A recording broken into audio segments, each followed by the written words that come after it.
I would like to welcome everyone to our domestic violence awareness event.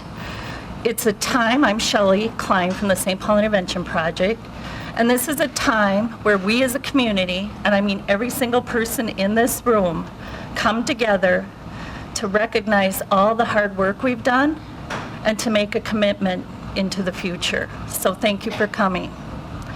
I would like to introduce our first speaker, Mayor Chris Coleman, and I would also like to take this opportunity to publicly thank Mayor Coleman for all the hard work and support he has given to ending domestic violence.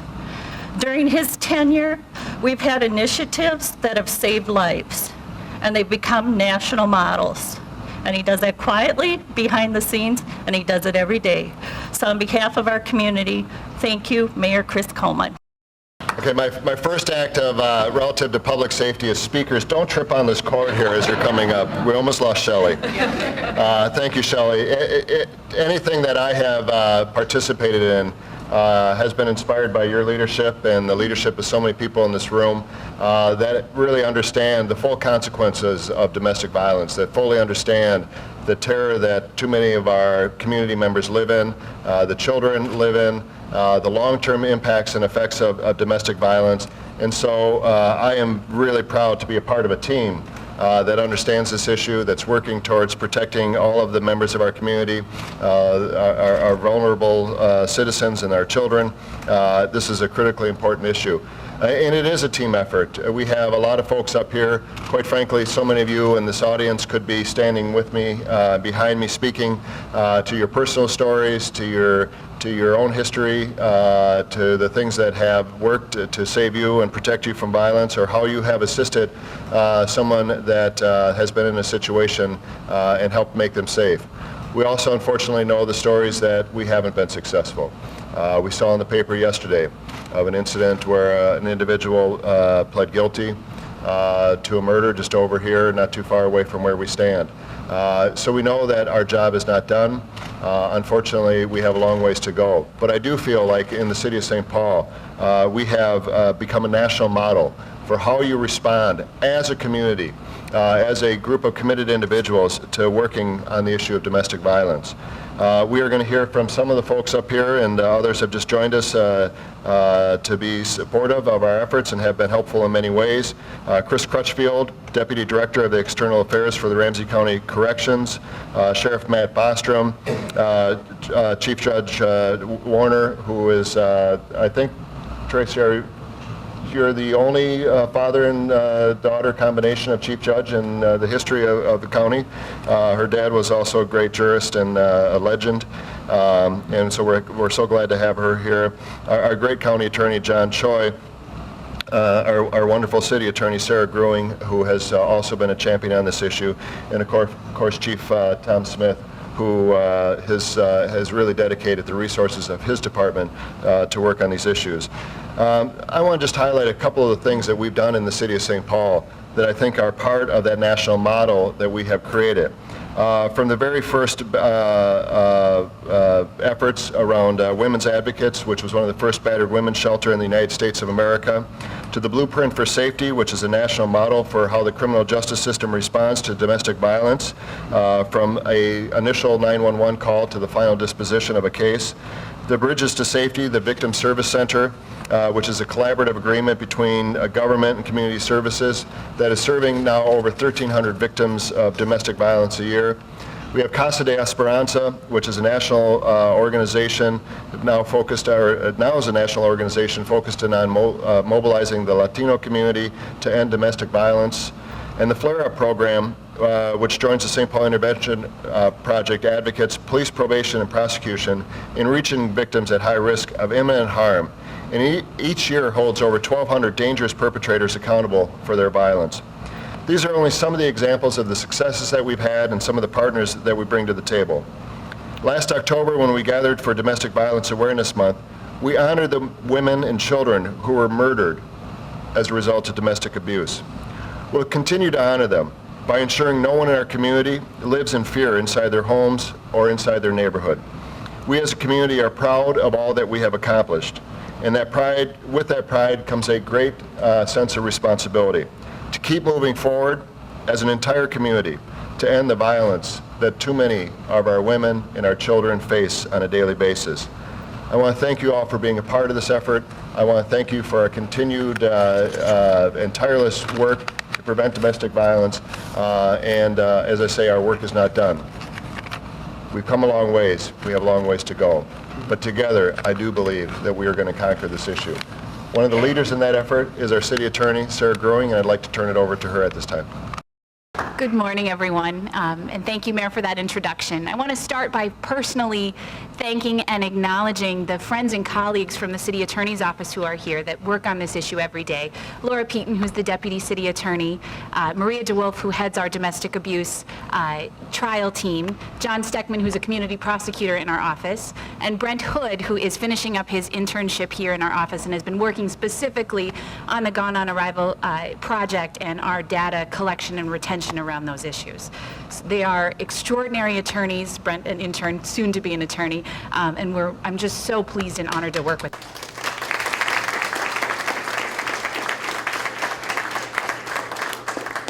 I also want to personally thank and acknowledge our friends and partners and mentors in this effort.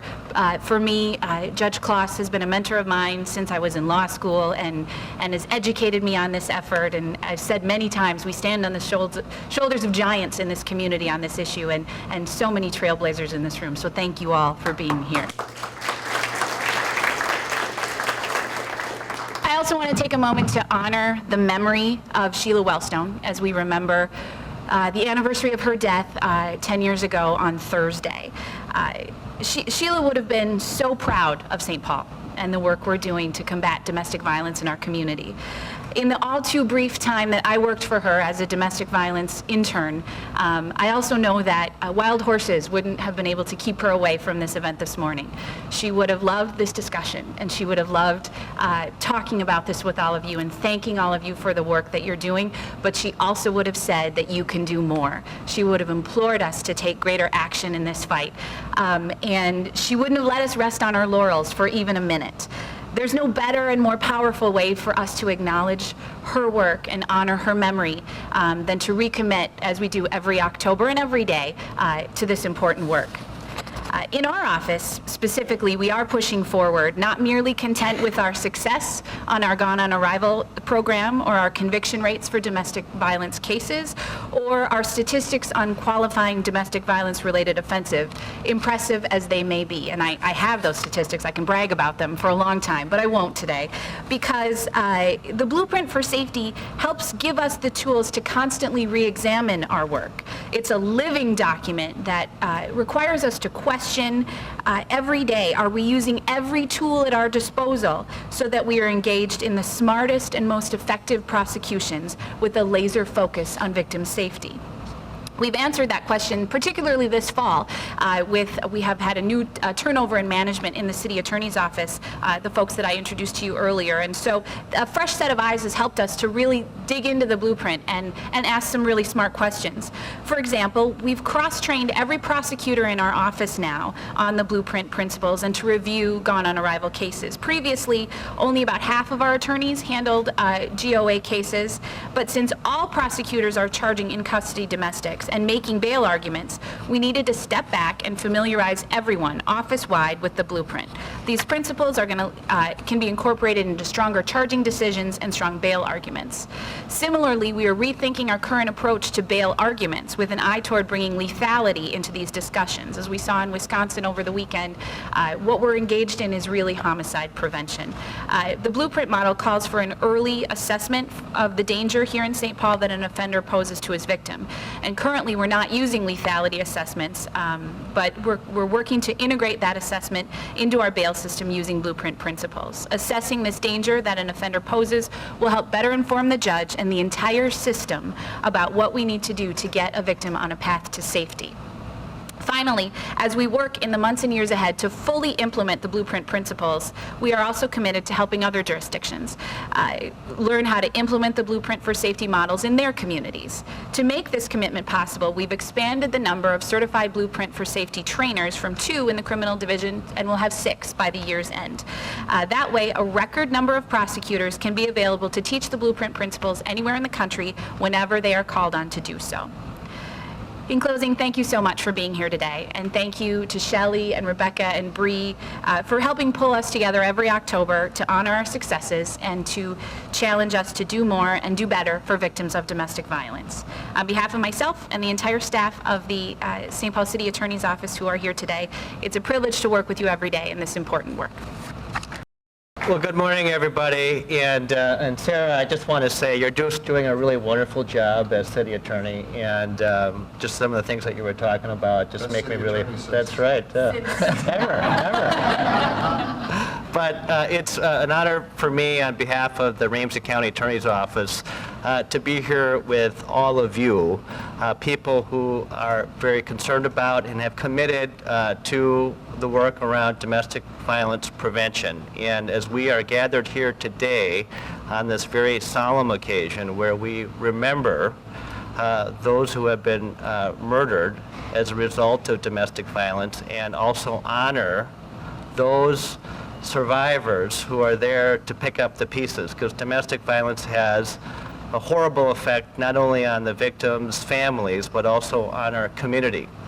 And you know, just a year ago at this very event, I remember thinking to myself that, you know, we had come a long way around domestic violence issues, but on that day we were also talking about this very horrible murder that occurred in our community that the mayor talked about. And just recently we were able to, a year after that tragic incident, we were able to get a guilty plea in that particular case, where now the defendant in that particular case will be getting a sentence somewhere between 29 years to 34 years of a sentence.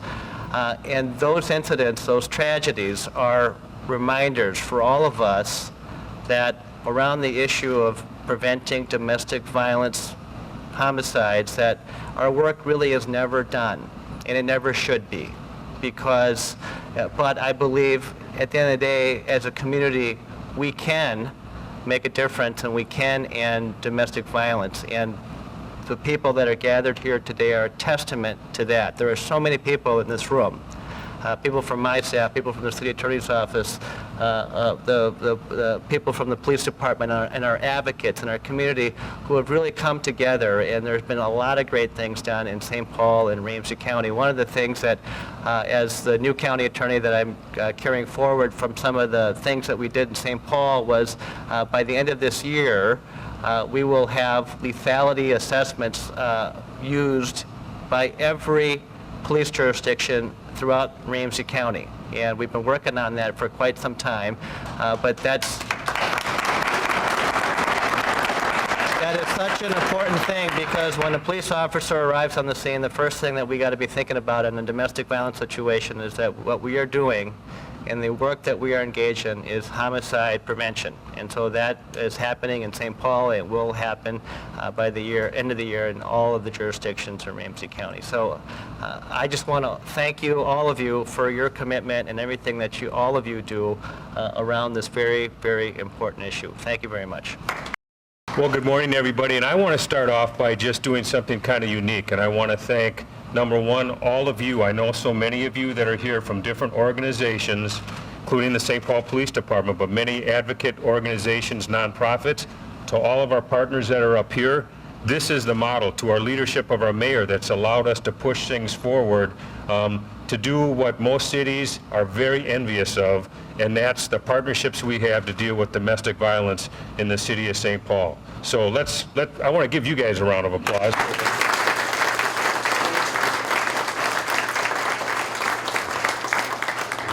One special thanks goes to Shelley Johnson Klein. Shelley's very humble, but I got to tell you something. As we affectionately know St. Paul Intervention as SPIP, that's kind of the acronym. The work they do really touches everybody that's not only standing up here, but everybody that's sitting there. The advocacy work, the strong passion that Shelley has to make sure that our families in the city of St. Paul are safe, you don't see that other places. And I want to thank you, Shelley, for everything you and your staff do every day. So, round of applause.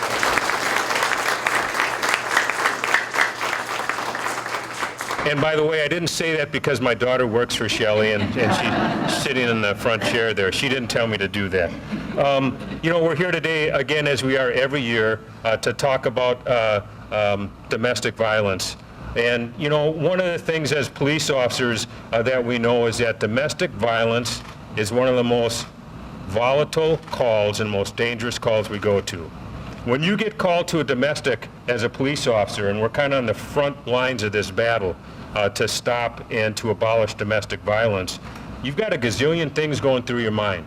You have no idea what you're walking into, except someone and a family, most likely, that are not happy. Sometimes we're even told you're going to a violent domestic, so violence is already occurring by the time we get that call. The good news is our officers have received a lot of training, especially with the blueprint for training. They now have more tools in their toolbox to address and to assist families, and they are very passionate about what they do. Our investigators in our family violence unit have a host of different things they can do, working with advocacy groups such as St. Paul Intervention to deal and help families that are victims of domestic violence. But we work with our partners. It's all about a partnership. A recent example is we work with Sheriff Bostrom and his staff for National Domestic Violence Month, where we actually sent officers out, and you may have saw this in the paper last week, but 12 individuals were apprehended. 12 really dangerous individuals that have basically put their nose up or thumbs up to the court system because they did not want to show up for their warrants and other things and continued to go out and be abusers. So we work with Ramsey County Sheriff's Office, Roseville Police Department, and the United States Marshal Service to go out and take those 12 dangerous people off the street. And that makes a difference in our neighborhoods. Along with our partnership I spoke about with St. Paul Intervention, our Flare-Up program has reduced domestic homicide by 70% since 2005 in the city of St. Paul, going from an average of 6 domestic homicides a year to only 2 each year. Now, many of you have heard me say before, and I think we all agree, 1 homicide is too much. But domestic violence has a special place because it affects so many people. I want to go back, and I'm going to end very quickly here about what police officers go through when they go to a domestic. They see a bunch of horrific things, and it affects them personally. It affects all of us that work with domestic violence victims here. There's all sorts of different stories that are very important, and they need to be told. But now, as I've said, we have these different avenues with the Blueprint for Safety to help families to finally get out of that vicious cycle. It is a silent crime.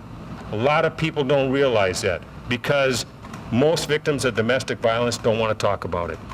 But I bet you that everybody in this room, and I say this, and this is the 3rd year in a row, that all of us probably know someone that's been a victim, a neighbor, a relative, a friend that's been a victim of domestic violence. And each one of you and each one of us has a role and a responsibility to make sure that we end this vicious, silent cycle.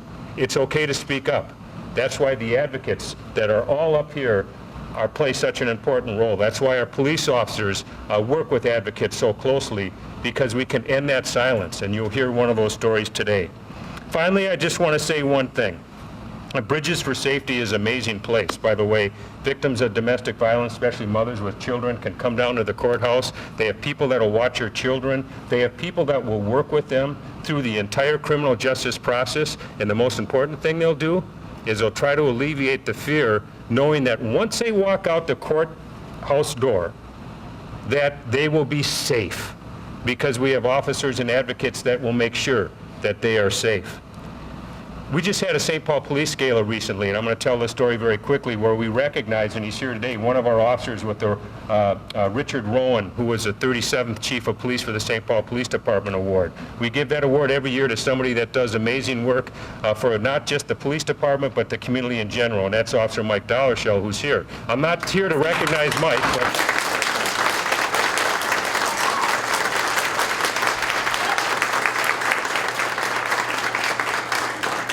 there's a method to my madness and story here. Mike, you got an extra, you got a round of applause. That wasn't supposed to happen. But I want to tell you a story because that's what this is all about. So Mike is up along with two other people, three ward candidates, and he is seated at a table with St. Paul Intervention and all their staff. They don't have to be at this gala. They don't have to be there, but they're like a family.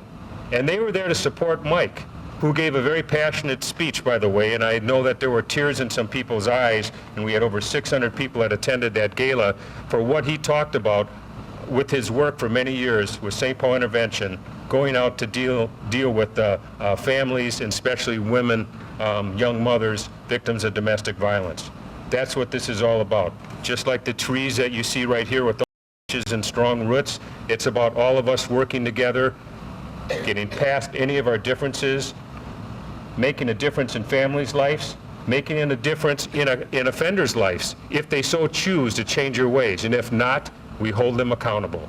So I want to thank you again for all the work that all of you do. It's about stories. You will hear a story today. Thank you to Shelley. Thank you for the leadership of our mayor and all our other elected officials, because I can tell you folks, we are making a difference here in the city of St. Paul and Ramsey County. God bless you all.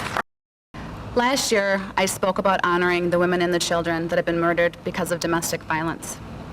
And the year before, I spoke about the collaborative efforts that are necessary to support victims in our community.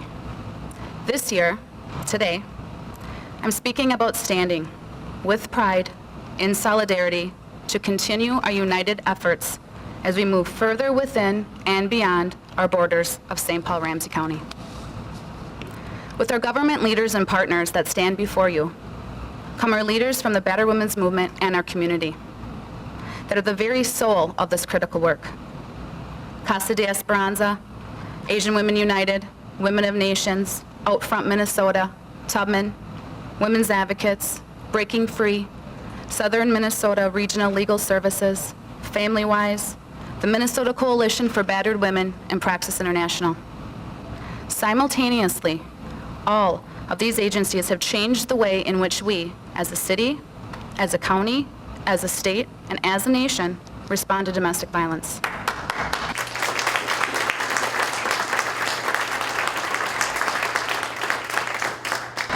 It is necessary to honor our past, for as you've heard, our efforts have been impactful. And it is important to honor our present, for as you can see before you today, the remarkable work continues.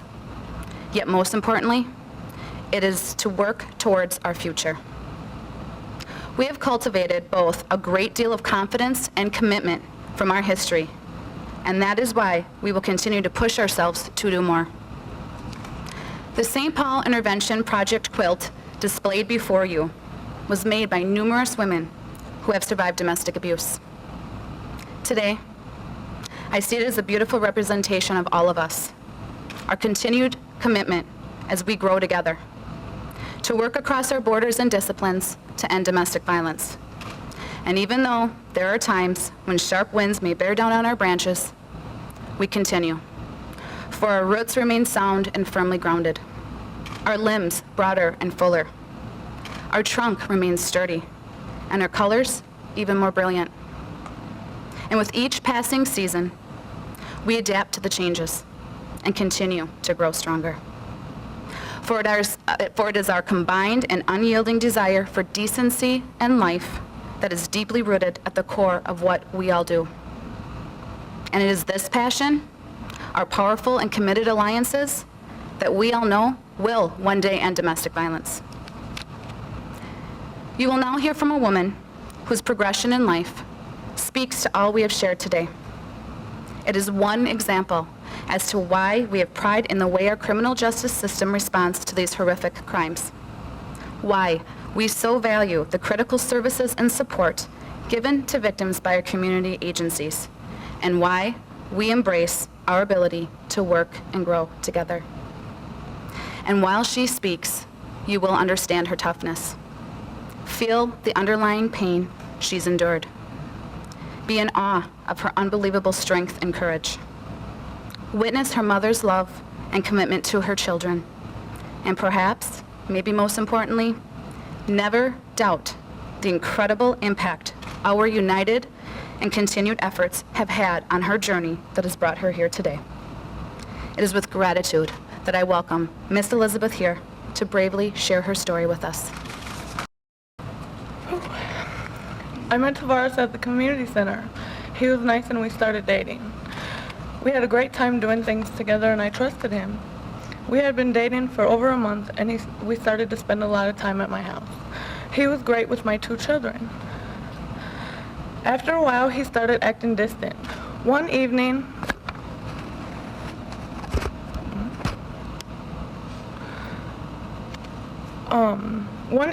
I had 2 childhood friends over to my house, a brother and a sister. I wanted to introduce them to Tavares. Later that evening, Tavares started an argument with the brother, and I tried to calm the situation down. Suddenly, he started to strangle me until I could not breathe. My friend ran into the kitchen and grabbed a knife, and I yelled for him to stop. Finally, he let my neck go and left the house. I never had this happen before. I was in shock and scared. Later that next morning, Tavares came and said he was sorry, that he didn't know what happened, and that he never had done anything like this before.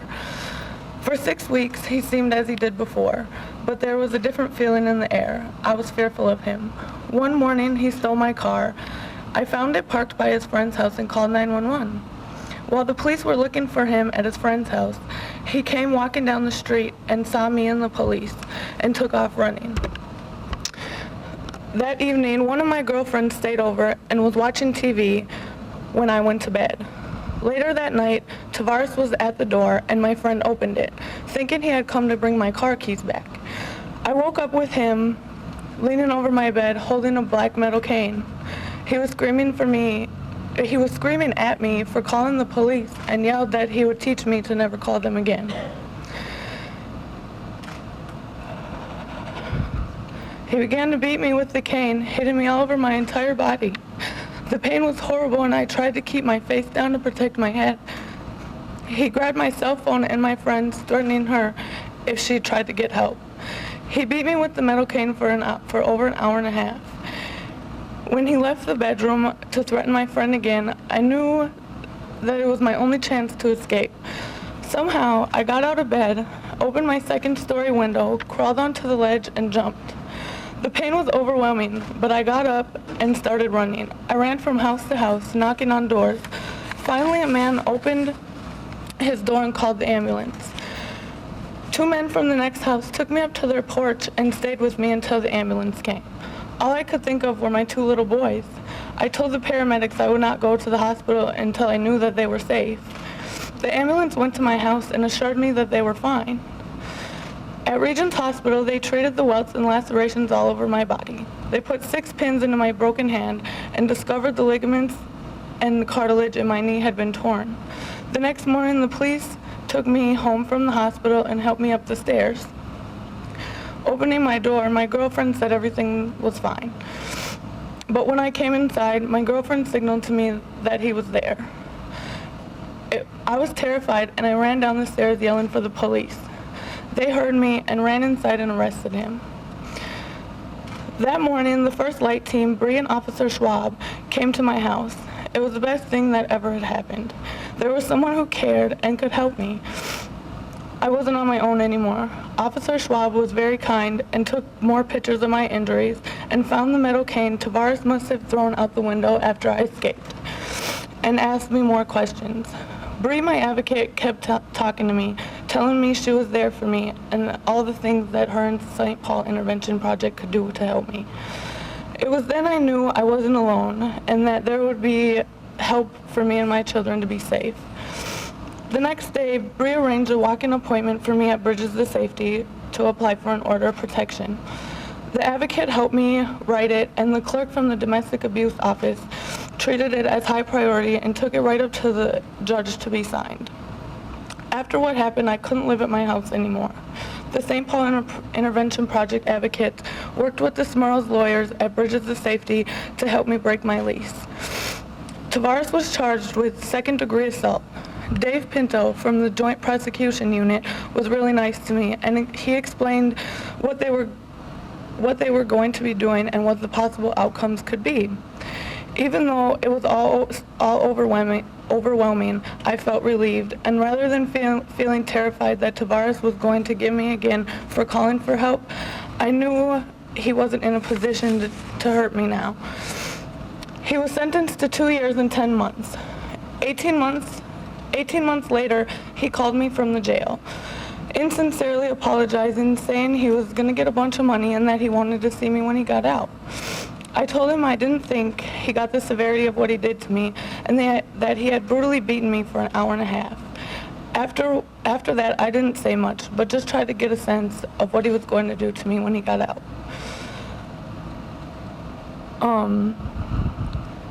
I told him I didn't,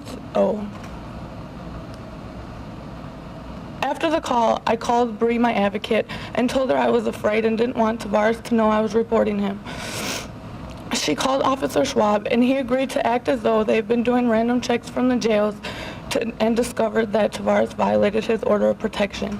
Tavares was charged with a felony for violating the order and was sentenced to more time. Last August, he was released from prison, and I had my order of protection renewed, so I never have to talk or see him again.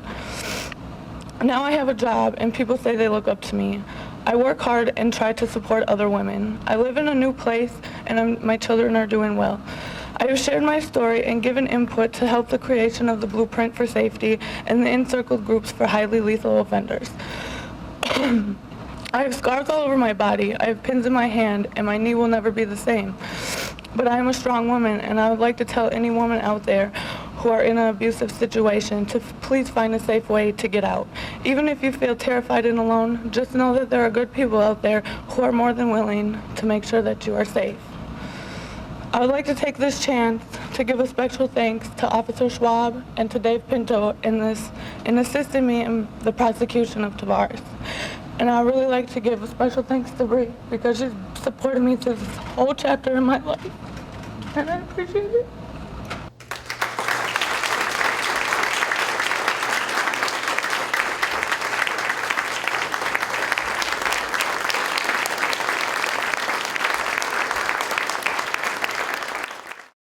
Thank you, Elizabeth. Took a lot of courage.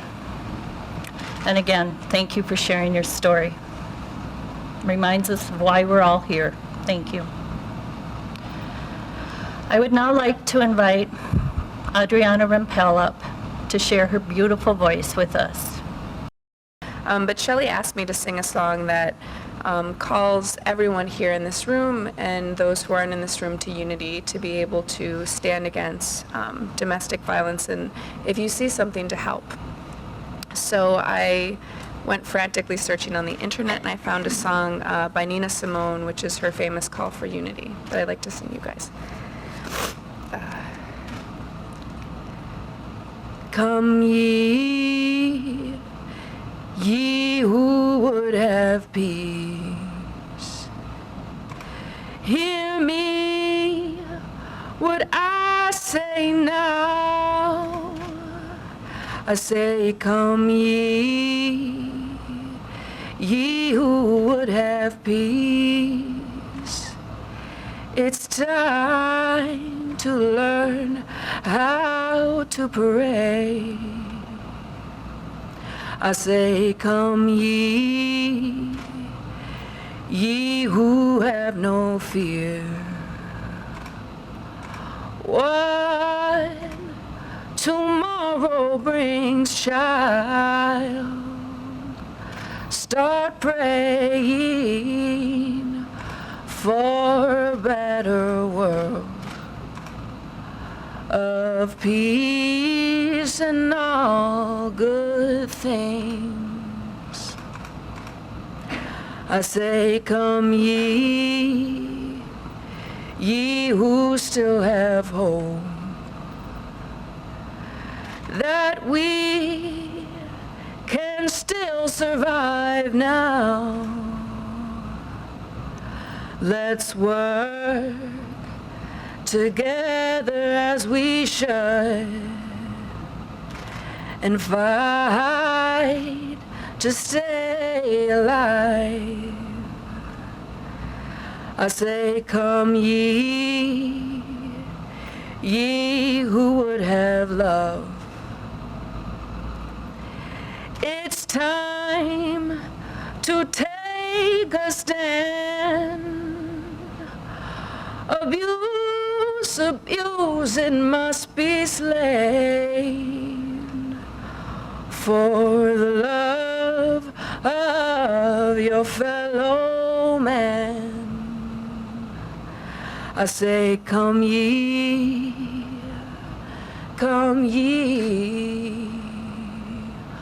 who would have love, who would have peace. I say, come ye,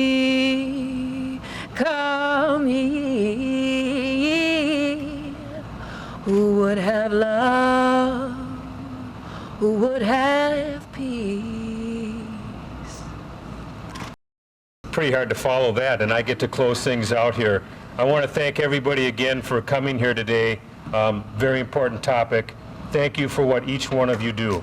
Amazing story by Elizabeth, and I didn't plan this, but I wear a little band that I have here, and it simply says, choose courage. That's all it says. In this work, for everything that you do, you have to choose courage. For the story that you said, you chose courage, and we want to thank you. And I want to recognize we have a special person here today. And her name is Bernice Session, and Bernice is up in front here. And I had an opportunity to meet Bernice a little bit before. And Bernice, I have to be careful on how I say this because this was written for me, Bernice. But it says that Bernice is one of the oldest working battered women's advocates. See, I want to be careful with that when you start to say that, get myself in trouble at home. One of the oldest working battered women's advocates in the country, and the founder of Women's Advocates in Our Presence. Not only that, she continues to work with St. Paul Intervention, and she's going to be 90 years young this month. Let's give her a round of applause. Thank